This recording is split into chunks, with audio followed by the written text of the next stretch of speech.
বিশ্বনবী দেখলেন আমার তো প্রতি সপ্তাহে সপ্তাহে যুদ্ধে আহত সাহাবীদের সেবা দিবে কে? বিশ্বনবী কি খেয়াল করলেন দেখেন, সাদ ছিল মদিনার বড় ডাক্তার।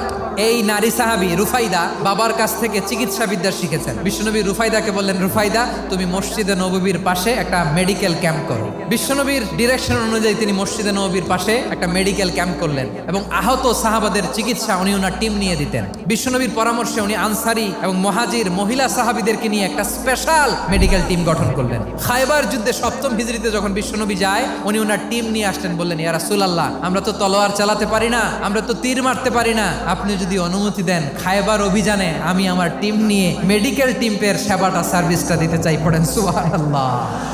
বিশ্বনবী অনুমতি দিলেন, যোদ্ধা সাহাবীদের সাথে মেডিকেল টিম নিয়ে অগ্রসর হলেন। খায়বারের প্রতিটা আহত সাহাবী যারা ইনজুরি শিকার হয়েছেন সবাই রুফাইদা আল আসলামিয়ার এই মেডিকেল ক্যাম্প থেকে চিকিৎসা সহায়তা পেয়েছেন। সুবহানাল্লাহ পড়েন।